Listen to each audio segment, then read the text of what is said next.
اس زمین پر کوئی کافر نہ رہے، یا اللہ سب کو ختم کر دے۔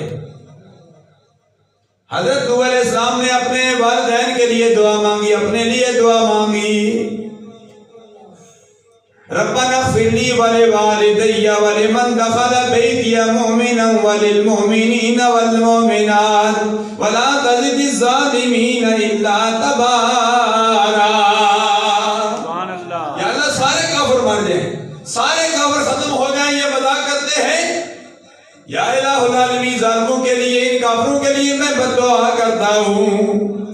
یا الہ العالمین میں دعا کرتا ہوں تو یا الہ العالمین اپنے لیے، اپنے والدین کے لیے دعا کرتا ہوں، تمام مومن مردوں کے لیے دعا کرتا ہوں، وللمؤمنین والمؤمنات تمام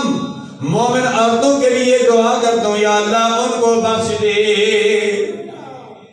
معلوم یہ ہوا بخشش کی دعا ہے تو مومن کے لیے ہے، کافروں کے لیے